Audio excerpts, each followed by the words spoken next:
Well, here we go. Deck 78.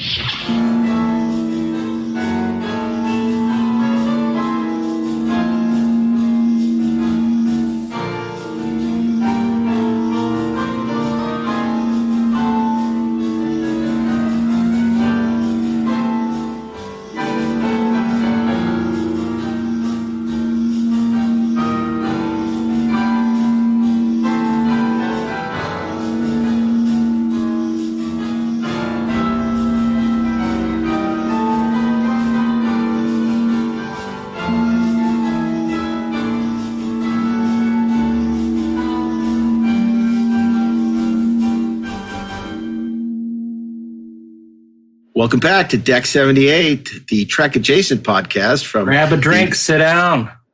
Yeah, exactly. Make yourself comfortable. Have some tranya. This is Mark Altman. I'm here with Darren Docterman once again, where we talk about Trek Adjacent subjects. And we had just a terrific time sitting down with the great Barry Bostwick recently at another wonderful GalaxyCon. Actually, this was Nightmare Weekend event in Richmond. Darren, it's been nice because as long as we've done these GalaxyCons, another staple of the GalaxyCon, other than the Decksperts, of course, is the wonderful Barry Bostwick. He's ubiquitous at GalaxyCon. And we've really gotten to know him. Always a delight. Always he's a lovable curmudgeon. Just really funny. Really, always very humorous. He's great with the crowds. He loves people. He loves talking to people and loves signing things. And he's very affable. Affable, definitely affable. And I'll tell you, one of the things when we sat down with him, it was the first time, even though we've done a lot of GalaxyCons with him now, it's the first time we sat down with Barry.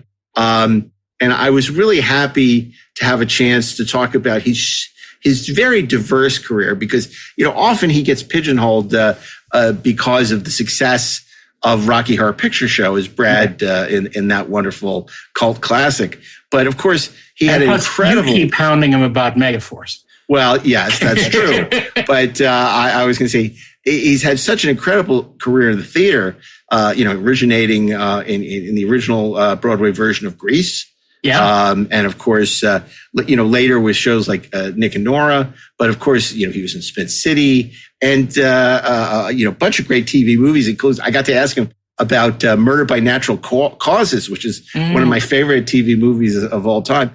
But we did talk to him about the Megaforce. Obviously, he was one of the highlights of my documentary, 1982 Greatest Geek Year Ever, when he talked about Megaforce. It's always fun to talk to him about that film, because it's often more interesting to talk about the movies that don't work than the movies that do, because there's much better stories. What do you mean don't work? Things that go awry. And of course, again, in a Trek adjacent casting, he worked with the late Persis Khambatta.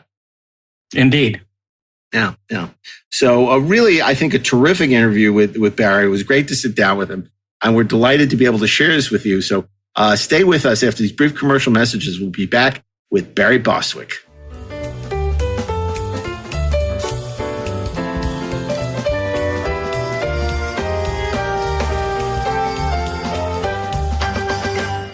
This podcast is brought to you by Carvana. Buying a car shouldn't eat up your week. That's why Carvana made it convenient. Car buying that fits around your life, not the other way around. You can get pre-qualified for an auto loan in just a couple of minutes and browse thousands of quality car options, all within your terms, all online, all on your schedule. Turn car buying into a few clicks and not a full week's endeavor. Finance and buy your car at your convenience on Carvana. Financing subject to credit approval. Additional terms and conditions may apply. I just MailChimped my marketing. You MailChimped your what? I MailChimped my marketing with AI to create an effective marketing campaign in minutes. No, MailChimp and Way. Yes, MailChimp and Way. Now I can hyper-personalize my campaigns across email and SMS. You can do all that with MailChimp? What did I just MailChimp and say? MailChimp your marketing with the #1 AI-powered email marketing and automation platform, Intuit MailChimp. #1 based on publicly available data on competitors' customers. Plans vary. SMS available as add-ons. Visit MailChimp.com. A massage chair might seem a bit extravagant, especially these days. 8 different settings, adjustable intensity, plus it's heated, and it just feels so good. Yes, a massage chair might seem a bit extravagant, but when it can come with a car, suddenly it seems quite practical.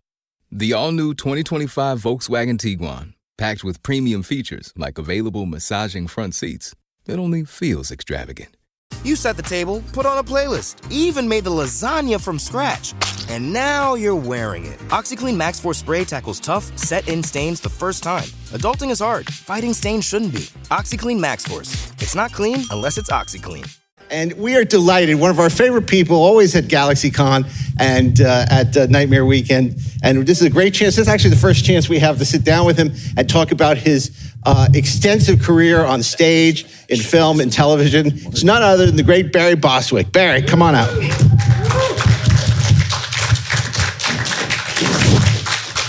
Don't stand. Don't stand, please. It's and also, I believe, hey, Barry. Ash, Mark. Ash.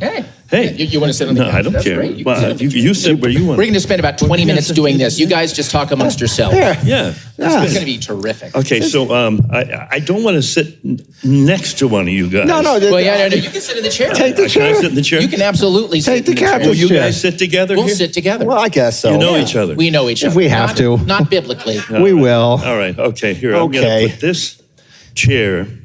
Is it? Oh, it's taped down? Is it taped down? Well, there's not a trap door under it. So Oh, I see. Obviously, if there was, how great would that be? We didn't lay down marks for you. I'm sorry. Oh, God.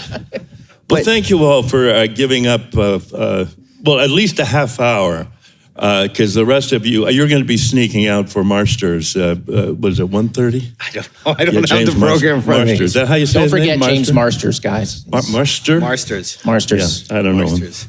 I don't know. It's also a condiment brand. Well, let's get the good stuff in then before you leave. What's that? I want to ask you, when you were in New York doing, and also Patty Hawkins is going to join us. Oh, Patty. The host with the most. Patty Hawkins' brother. Patty Hawkins, everybody. He knows everything about my life. He's going to sit right there. You're an open book. I've tried to forget everything he knows. Well, I want to ask you, because when you're in New York, you're breaking in the theater. People forget you were the original Danny Zuko. I never broke into a theater to steal shit. All right. No, I actually got jobs in the theater. Okay, but that's funny. Breaking into. When you did Grease, yes. You do so many shows, you don't know if they're going to work. You're on the road, you're previewing, and people say, "Oh, this is going to be a smash," or "This show's going to be terrible." Did you have a sense that Grease was going to become this incredible phenomenon, or was it only later that you realized that this was going to be a huge hit? No, I didn't. We didn't know. I mean, we knew that we were tapping into a genre, a style that hadn't really been explored before. American Graffiti, I think, was out at exactly the same time. So it was in the zeitgeist. I mean, people were thinking about, well, let's go back to the 50s, and see something and see what's fun, or a parody of it, the American, so we had no idea. We were making minimum, and it didn't get great reviews, similar to Rocky Horror. And we've changed theaters, 3 times, I think, by the time. But when we started out downtown, a big theater called the Eden Theater, and we had a Broadway capacity theater, and we were all on Broadway contracts. But the Tony nominations, they totally didn't want to have anything to do with us, because we weren't actually on Broadway or within those 3 or 4 blocks. So when they said they weren't going to have any nominations for us for any of the Tonys that year, the producers of our show, of Grease, was going to sue them, saying, "No, we are a Broadway show." And before they went to litigation, they said, "Okay, we'll give you guys some nominations, just because, okay, you're a Broadway show." So I think we got 5 nominations, and we were ignored in every capacity because we were going to sue them, And then when we finally moved from the Eden, which was downtown, I think it was the Royale on Broadway, a year later, we were not considered a new Broadway show. So we all were We were just doing it for the cigarettes and the cash. Yeah, it's crazy when you think that you didn't get a Tony for originating that role. I mean, I got a nomination, but the nomination, it sort of set me on a path, I think, in the 70s. I had like a decade of theater in the 70s on Broadway, and that was the first one. Is it more exciting to be on a show that defies expectations, something like Grease, which there aren't expectations and then turns out to be a smash, or Pirates of Penzance, but as opposed to something, and I hate to bring it up, but something like Nick and Nora, where there's huge expectations, everyone expects this is going to run for years, and then it closes after 10 days. Oh, 10 days. This is going to just throw it in my face. Yeah, he likes to do that. I was breaking into the theater, and now I only had 10 days to steal shit. Well, that's why you needed to break into the theater. Yeah. No, Nick and Nora, it was a great concept, but it was poorly executed by the writer, producer, director, I thought. But the acting was good in it, but it is a musical we did on Broadway called Nick and Nora, based on the Thin Man movies. And the director, who was the director? You would know. You're useless. Why are you here? I know. I didn't turn my equity card. You're sitting there in your salacious that doesn't make drum a difference pose. because he was a total jerk. And he wouldn't listen to anybody saying, "But this show needs this," whether Sondheim came or all those people came in previews. We previewed for a month and a half, I think, on Broadway, because they couldn't afford to go out of town to really clean it and do what they needed to do to it. So every day we were rehearsing and then doing a show at night with what we had rehearsed that day, new songs, new this. It was aggravating. It was horrible. It just took.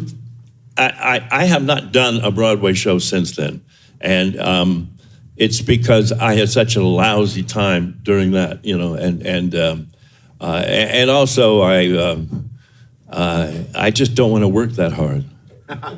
You have to work hard when you do the theater. You have to spend your whole day preparing for the evening, and then when it's over, you have to go to a bar for 2 hours, and get drunk so that you can then sleep in and then do the show the next night. You're listening to me like this is the truth. And it is. Back when you were working hard for a living, did you have a preference? I mean, you were doing Shakespeare, you were doing dramas, you were doing musicals. Hate Shakespeare. Did you prefer doing musicals to Hate drama? Shakespeare. He was a I bastard. do. I hate Shakespeare. I have no idea what they're saying. I've never understood. Arthur Lawrence. Arthur Lawrence. Oh, thank you. He was Thanks the Wicked. Arthur Lawrence. Arthur Lawrence. Shakespeare. He's not Shakespeare, I must say. Shakespeare. No, I've done some Shakespeare, and I was always Shakespeare's something you can't ad-lib in, and I like things like Pirates of Penzance or something that if you go up or if you don't know where you are or you just feel like doing something goofy, you just do it and you sort of drop out of character, or the character is capable of being spontaneous like that. In Shakespeare, you have to sort of stand your ground and use all those words that I don't understand. And I never did, and so I'll never do it. I don't care. You going to offer me a Shakespearean job or something? No, I wasn't planning on it. But, okay, good. Especially now. No, I would turn it down in a heartbeat. But you recently reprised your role as FDR in True Noir for the audio drama. You have a history of playing presidents: George Washington, FDR, American Badass. What is the appeal of playing these characters, and do you have a favorite president? My favorite president? Harding. Warren Harding. Warren Harding. Why is that, Barry? Well, because Trump has a Warren Harding, he's got a portrait in the office now, in his in the presidential office. And somebody said to him the other day, somebody was interviewing him, and he goes, "Well, why do you have Harding up there?" And he goes, He was a good president. He knew nothing about Harding. I might not even be talking about the same picture or the same. Is it Harding? Warren G. Harding, yeah. But is it the picture that's in the Oval Office? Unfortunately, yes. Oh, it is? Okay. God, I'm okay then. I didn't screw that up. But You heard it here first, ladies and gentlemen. You're going to go for like deep cut, like Rutherford B. Hayes or something, but... Yeah. No, but I thought it was hysterical that he has a portrait of a president he knows nothing Does that surprise you? That's true. Yes. My favorite president, well, I love George Washington because he was so... hadn't been really explored. And the book, The Indispensable Man, Flexner's book, the miniseries was based on his book. And his book was one of the first, I think, tomes that explored him as a man and his relationships with other people other than just politicians and the creation of our nation. And I got to work with Patty Duke, who was extraordinary. She's one of those actresses that you don't feel like you're ever acting with her. She's just there and she's present, and she makes you so relaxed and present, and you feel like you're not acting with her. She's a great loss. She's a great loss, but. And I worked on that miniseries, George Washington, worked with some great co-stars. And Patty, who were my co-stars on that? Who? John Glover was in it. John Glover. Had the late Kevin Conroy, who we just lost, the voice of Batman from Batman. Oh, that's right. Guys, yeah, those are the ones off the top of my head because those were all the ones that were at the show. I was always trying to get a... you got the microphone I had last night. Right, yeah. Yeah, I'm sorry. Number 3. Yeah. So I always kept trying to get the three of you together for a quick George Washington photo shoot. Oh, yeah. Good. Speaking of great casts. Great cast. Back in the day, the miniseries, the epic miniseries was the equivalent of like a Netflix or an Apple show now. Yep. You worked with Dan Curtis on War and Remembrance, which you got a Golden Globe nomination, I believe, for. You won a Golden Globe for that. I did win. Yeah. Yeah. And what is that worth? That's what I want to know. Somebody paid off the foreign press. Exactly. That's exactly.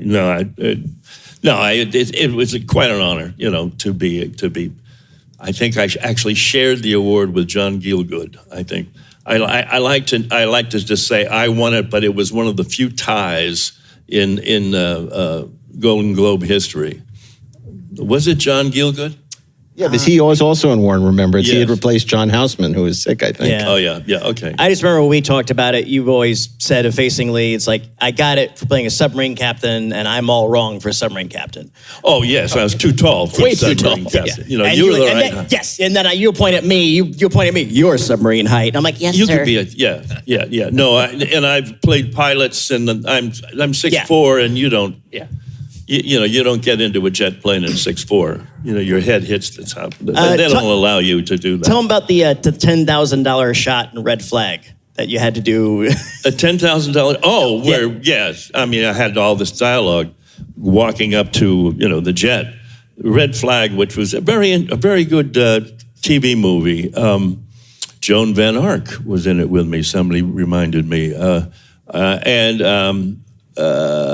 we were out on the tarmac, and there were 6 or 7 jets lined up, and I had this long series of conversations with other people as I'm going to my jet, which was the last in the row, and every time we started, they had to take off. A jet had to take off behind us on the runway. And they said, well, don't screw it up, because every time a jet takes off, it's $10,000, right?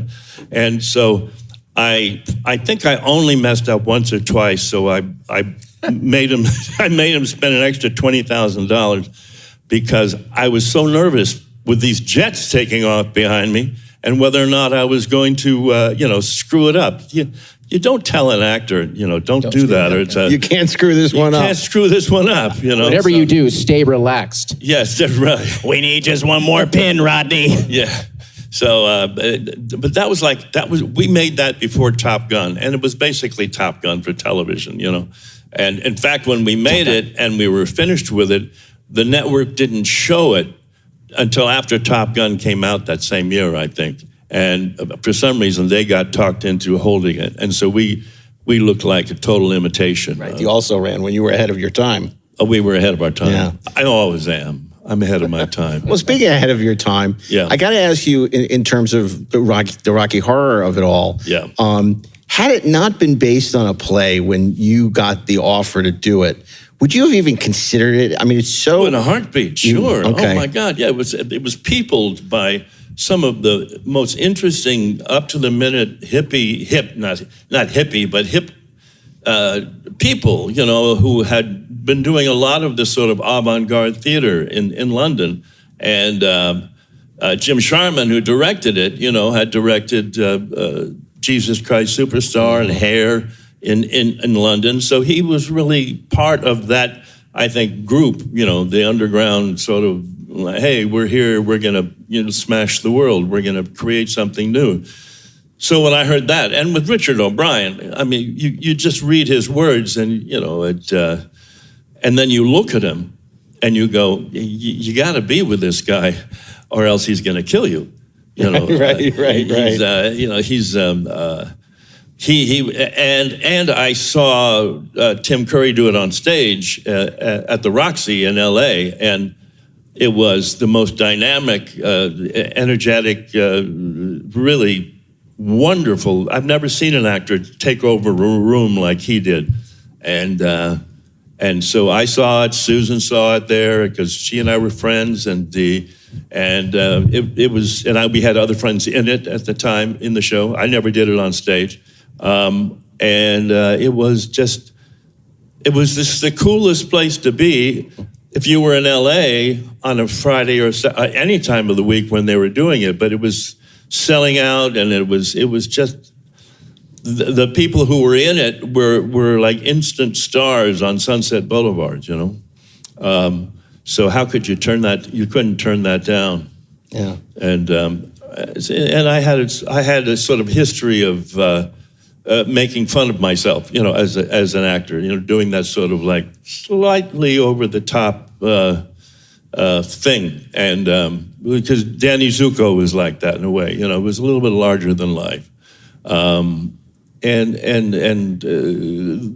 think the brilliance of Rocky Horror Picture Show is that everybody's on the same plane as actors, making the same choices at the same level of you know, heightened reality, which was difficult because we were all stage actors, and we wanted to always pump it up and do something that was what we thought was funny or something, but we were always directed back down to reality and playing the real story, you know, the dark story of this guy, you know, who was raping the world, you know, and me being one of them. And it was a lovely day. When you put it that way. It was, I've just lost my total train of thought thinking about me and Tim Curry behind that curtain. Well, I was just going to say, though, I mean, a lot of actors aren't as self-deprecating as you and would be a lot, you know, less willing to play the straight man, which you know, were fearless in sort of taking that. Nobody's straight in that movie. Yeah. Has it, I mean, obviously it's a role that is very well known in your career, that you get asked about it all the time. Right. Are there any regrets, or you embrace it with full, are you thrilled to have had the... I don't have one regret. You know, no, the only regret is that my obituary is going to start out with, "Oh, asshole died yesterday." You know, that's my only regret. And I think it encouraged my children to think of me as an asshole. You know, even though I wasn't, I was, because of the fans out there were. Now I can't figure out why I was an asshole in this thing. You know, as I said last night, the first time I'd said it, I said, you know, this guy had a flat tire, you know, and so the first thing the audience yells at is asshole. It's like they never had a flat tire. Come on, you know. But actually, what I was thinking about yesterday was, I was thinking, you know, if this is if this was a game of, you thought, what's that redneck joke that went around all the time? You think you were a redneck, you are a redneck, something like that, right? Your family tree does not fork, you might be a redneck. You might be a redneck. Jeff Foxworthy, Yeah. But I was thinking that there's probably a parallel with that for Rocky Horror. These are the signs that you shouldn't go to that castle, and then when you get to the castle, these are the signs that you should have left. And I think the first sign was, if you have a flat tire in the rain and you've just passed a castle way back there, just keep driving. Just keep driving. And always have a spare in the trunk. Have a spare in the trunk. That's the takeaway from Rocky Horror Picture Show for me. Keep driving. Yeah, so I mean, you're not an asshole. No, I'm not an asshole. Just a guy with a flat tire. Well, I am sort of an asshole. Megaforce. Yes. Speaking of flat tires. Again, talk about the pedigree. Al Ruddy, he'd won an Oscar for Godfather 1. He did The Longest, Yard. Yeah. I mean, he was a very respected producer in Hollywood at the time. Hal Needham had done hit after hit. So I ruined both of their careers. I did. I think it's, and I had a 3-picture deal when they never went to the second picture. I think, they should have gotten Tom Selleck. I think he was on the list, and I don't know if they ever actually went to him for it, but I know they had a great pedigree, and there was always this controversy between Hal Needham and the producer people about what the tone of the movie is. Is it a tongue-in-cheek, over-the-top kind of thing, like Smoking the Bell, whatever those things was, or is it a sort of a G.I. Joe kind of serious movie, which is what Hal wanted to make. But it wasn't, but I was sort of like right in the middle. I was caught in the middle with getting direction from the producers behind the camera, and then Hal saying, no, keep it straight, keep it this or that. So I find myself, well, if you saw that little clip there, I was, I was terrible in it. But I didn't have the direction clear.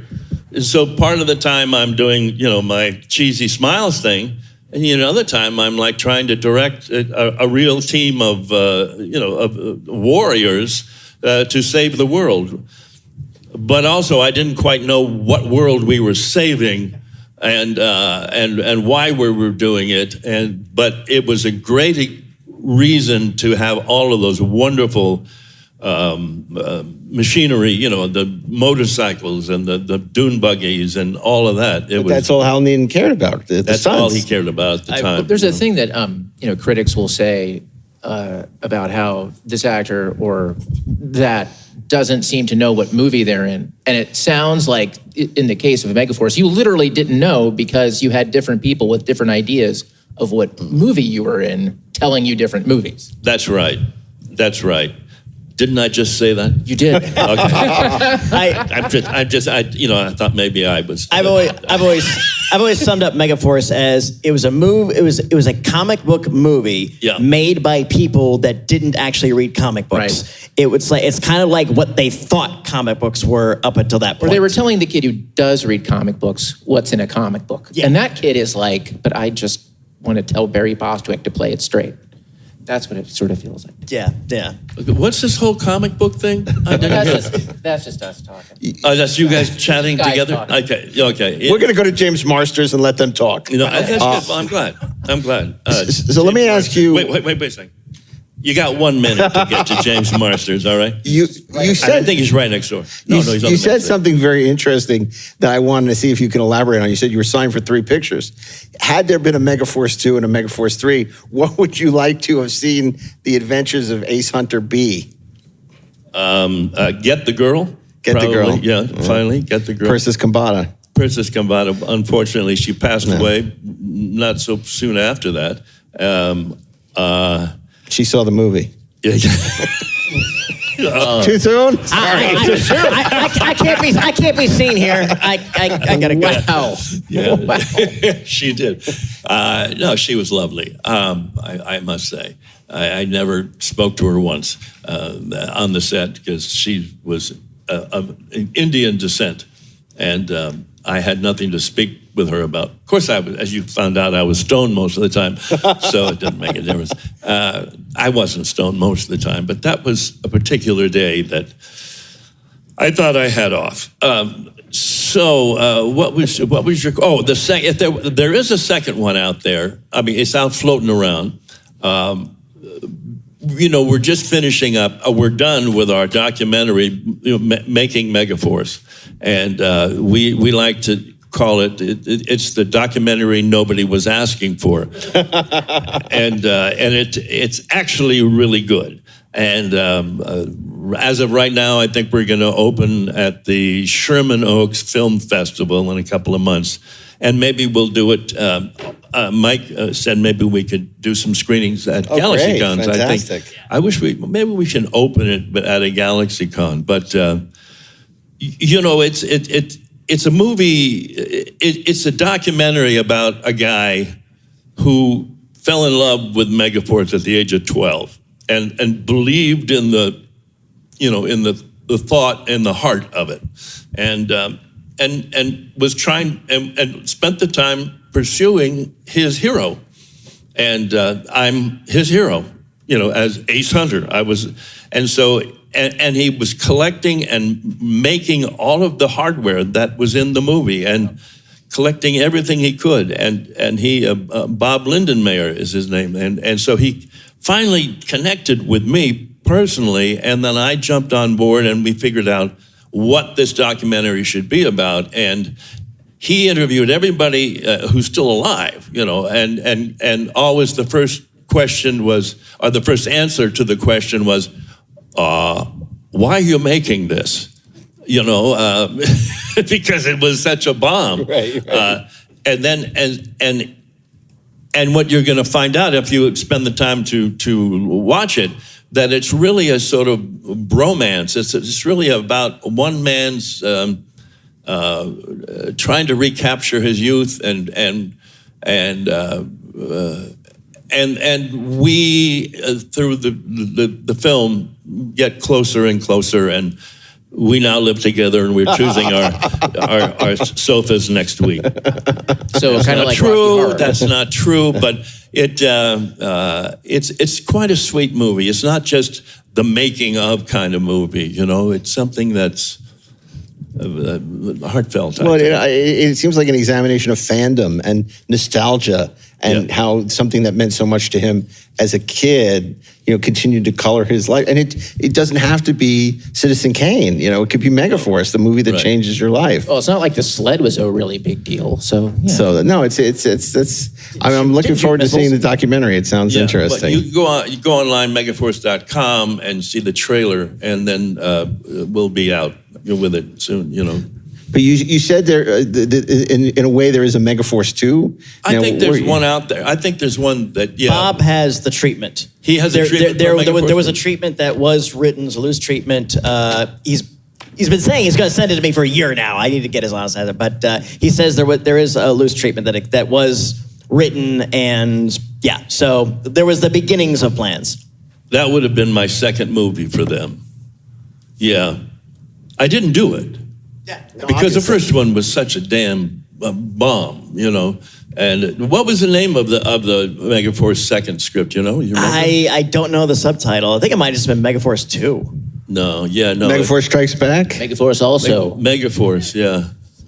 Maybe we would have probably the second one allowed women on the force. Not just to try out and leave halfway through. That's what's so crazy about the movie. Persis isn't allowed to come on the mission, but she's so formidable. But they say, if you can prove yourself, then you can come. So for 40 minutes, there's the montage of her showing that she's capable. Yeah. And she comes, you still can't come on the mission. No. It's like, it's so weird. I've talked about this before. That's the one thing, there's two things in the movie that will never be replicated. That scene and the character of Dallas, his nationality arm patch, which is the stars and bars. the rebel that's flag. right.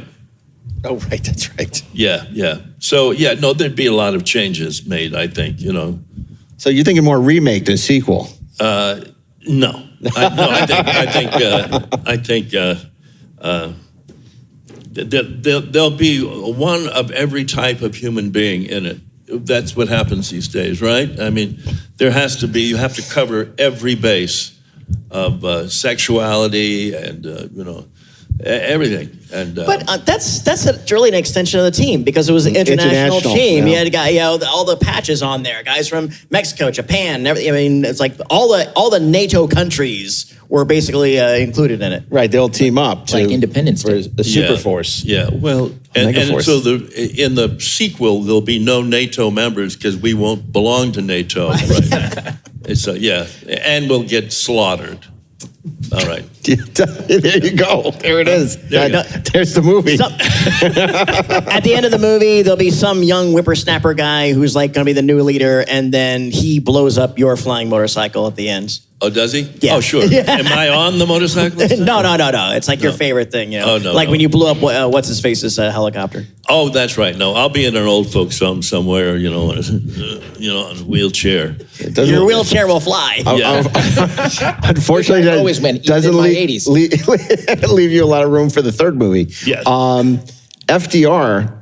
There we go. There's a wheelchair character. FDR, American Badass. I was in the wheelchair of death. Right? How much fun was that to do for you? For that whole 8 days that we shot it? Well, you don't like to work. It was great.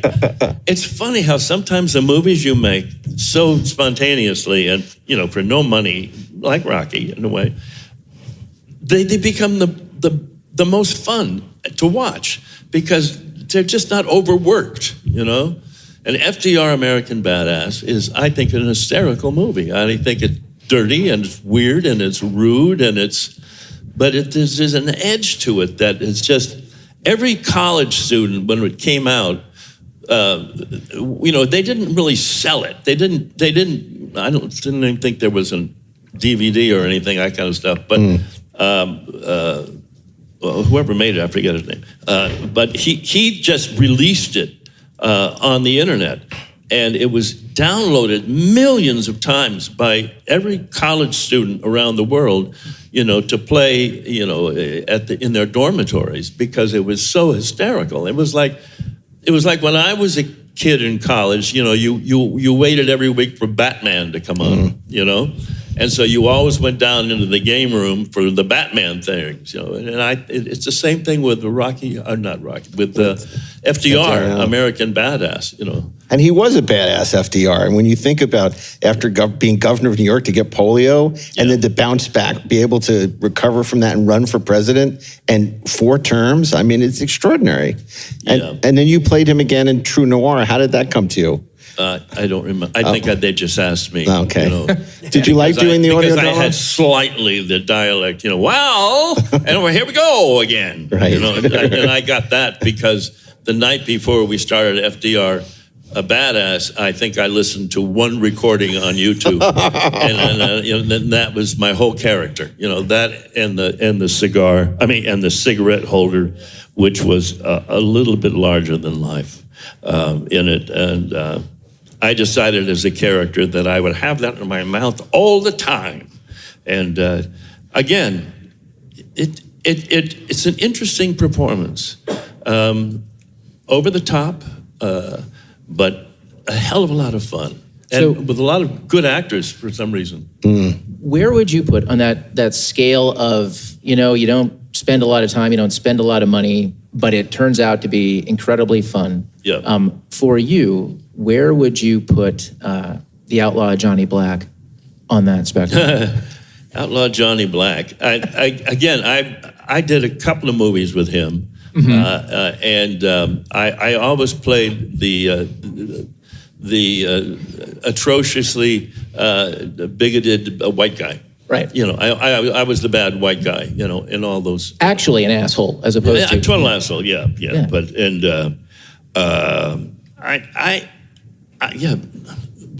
what did I do with him before? Oh, Undercover Brother 2. Undercover Brother 2, yeah.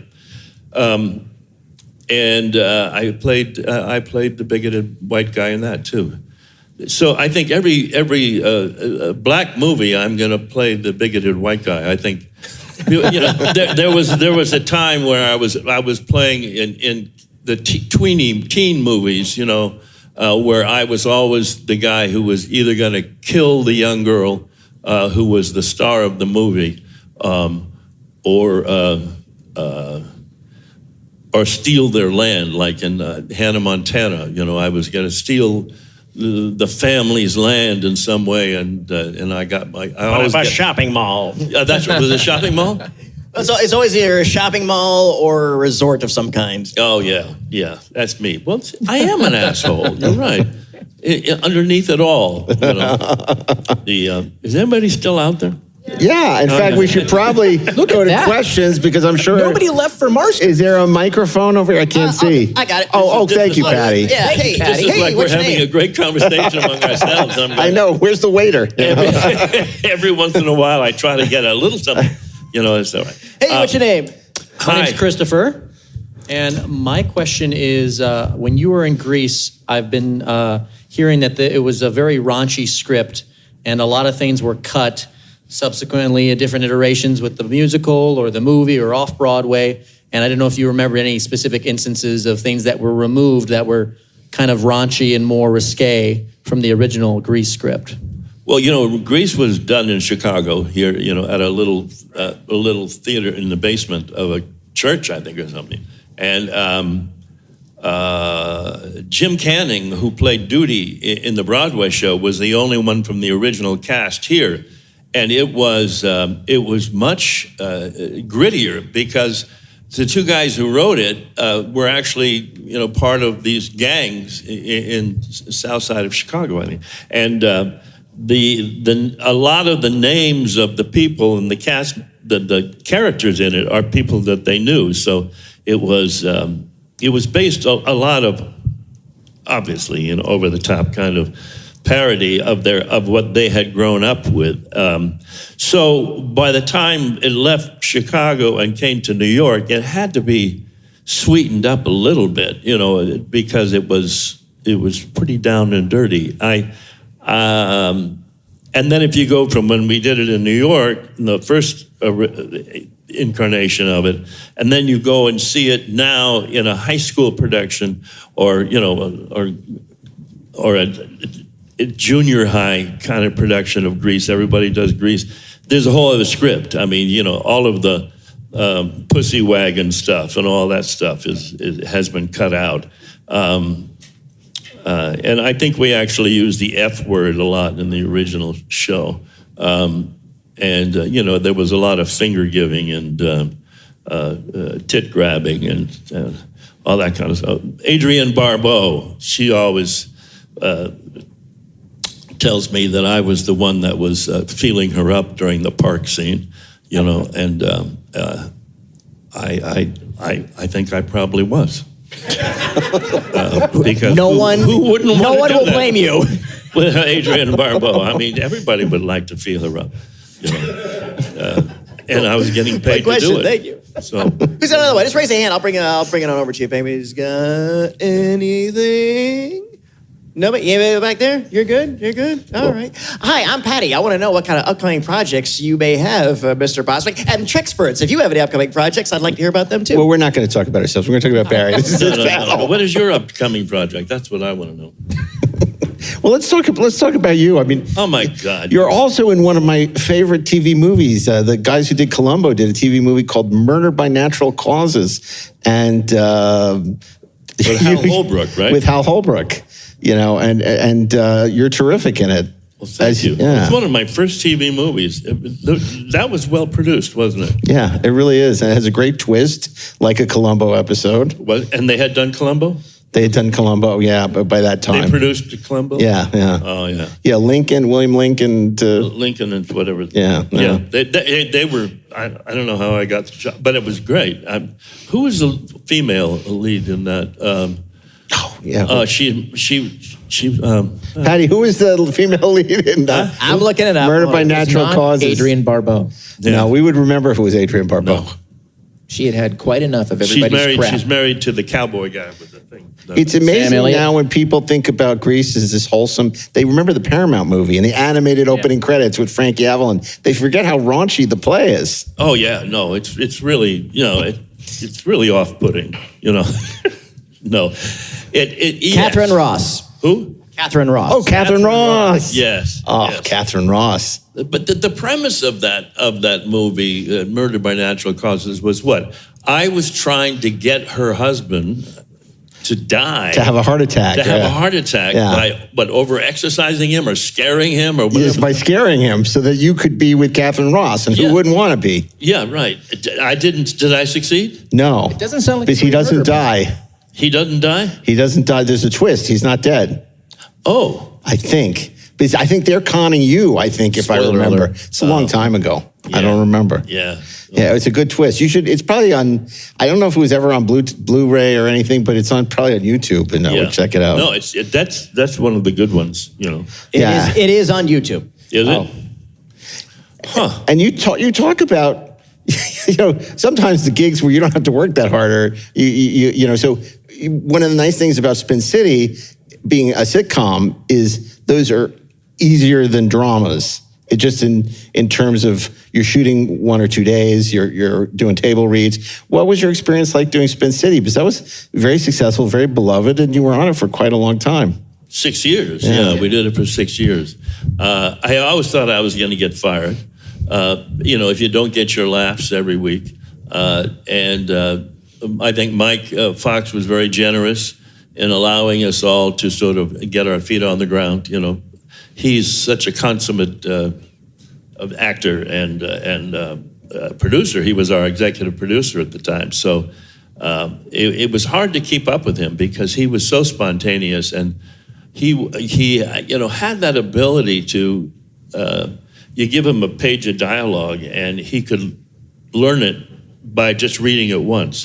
So he was perfect for that genre because as they changed dialogue and changed scenes at the last minute, he could just get right in there and do it, and all of the rest of us had little note cards all over the set, going, no, now do I speak that? Or do I, and he was, and he put together, I thought, a really wonderful cast of actors who could, and they leaned on us to carry a B story, a C story, an A story in the seasons.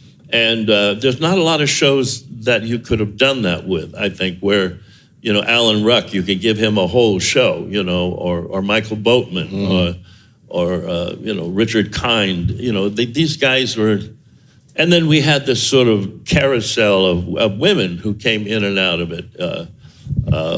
Heather Locklear for a couple of years. They never quite used her right. She's very funny, and they never found out how to make her really funny, but she's a goofy kind of silly kind. She had a very, she has a sense of humor, a dark sense of humor, a sarcastic sense of humor that they didn't really use, I don't think, as they could have, but she was nice to look at for 2 years. And the showrunner was the great Gary David Goldberg, which was such an interesting guy. I mean, he had obviously done Family Ties. He had, I think, started on Mary Tyler Moore show, but he was an old hippie who became very successful in Hollywood. And Spin City was I think it was his last show, because he died young from a heart attack. Yes, I think it was too. Well, he and Mike developed it with, who was the Family other Ties. Bill Lawrence. Oh, right, yeah. Who went on to have an extraordinary, and still has an extraordinary career in television.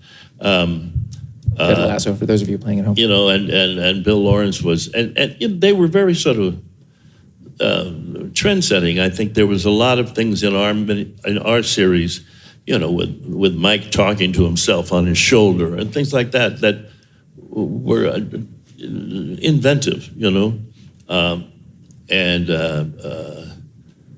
And so because of that, and because of all these, and Mike knew everybody in the world, so he could get anybody to guest star on an episode, from athletes, to all of the stars that he'd worked with. He just picks up the phone, yeah. Yeah, just and they'd come in and we'd have a great time with them for the week. Well, we had to save this for the end of the panel, but unfortunately, Neary asked us to tell you, I don't know what this means, that he's dropping you as a client? Oh, is he? Yeah, that's what he said. And it's just funny because I never was his client. Okay, well, there you go. Before we go, guys, we do have one final question. We got time. I got the okay to go with that. So let's go ahead and take care of this, right? Go ahead. What's your name? Deep. What you got? So I was really enjoying learning more about your background in stage. So I'm wondering if there is a show that you saw that really inspired you to want to become an actor on stage. Oh, yeah. I was at NYU working on my master's in New York, and I went around the corner to the Shakespeare Festival, and I saw Hair when it was first done off Broadway. And to me, it had the same energy and that Rocky Horror did when I saw it on stage with Tim. Hair was, to me, from a creative, an entertainment standpoint, it changed my life when I first saw it there. It was so raw and dynamic, and it probably changed when it moved to Broadway a lot too, but when it was done in a small venue like the Shakespeare Festival, it was, and then I auditioned for it many times, and they never cast me in it. But that's okay. I got Grease, and you got to live with what you get. Well, thank you so much, Barry. This was great. Glad we finally got to sit down with you, Patty. Thanks for jumping in and providing the. Patty, thanks for jumping in and providing the assist. And now I guess. So whatever you do.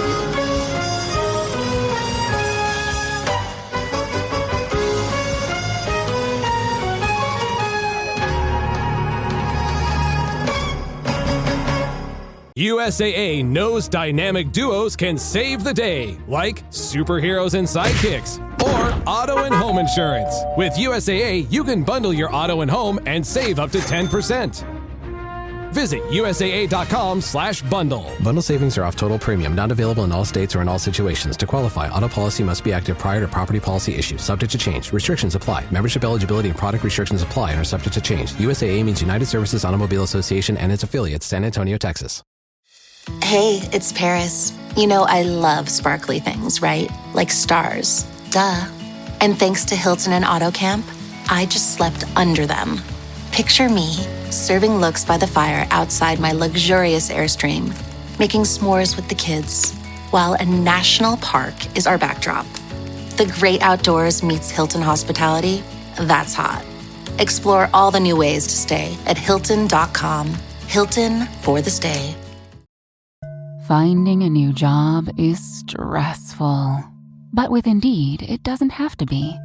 Just fill out your Indeed profile with your skills, experience, and desired salary. The more you fill out, the better your matches will be. And hearing from hiring managers will be 2 times more likely.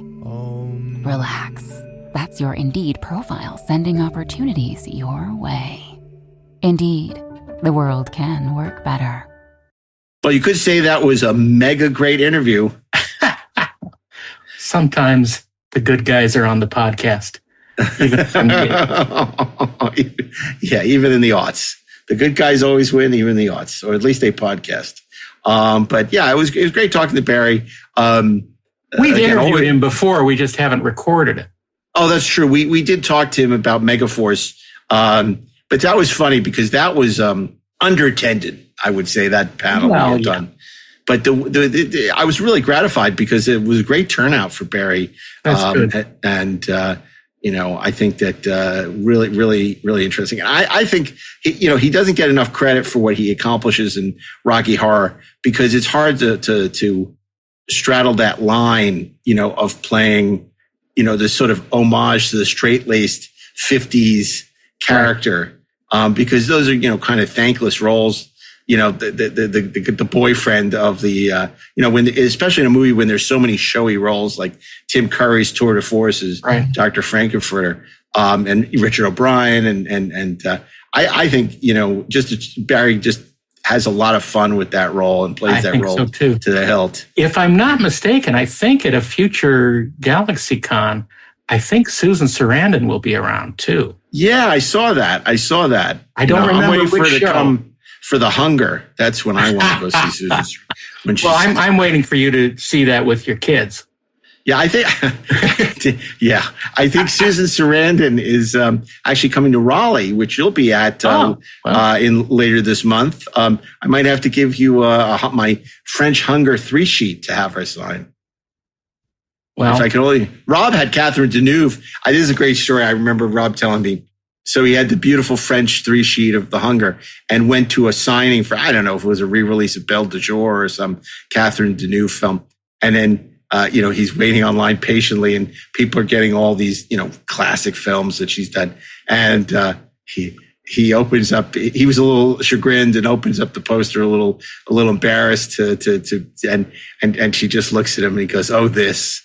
Oh, this one. I should have, and she signed it with a smile. But it's when you talk about her great oeuvre of films, I don't think it's The Hunger that she looks back on fondly. That's too bad because you can't choose what you're remembered for.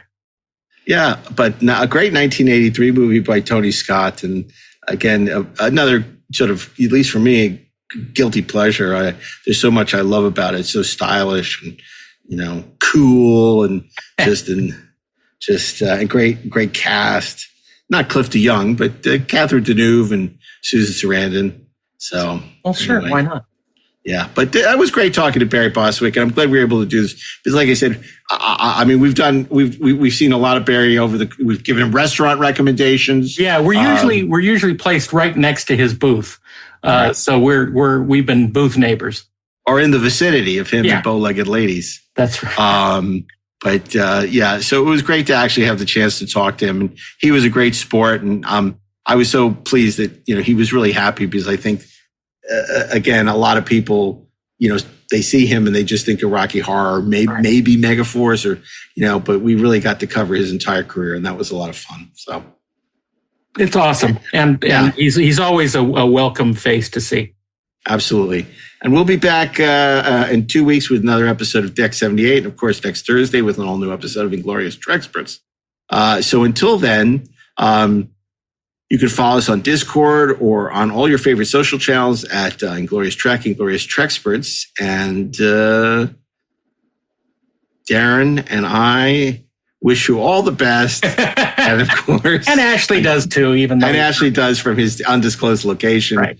But until then, fire the rockets.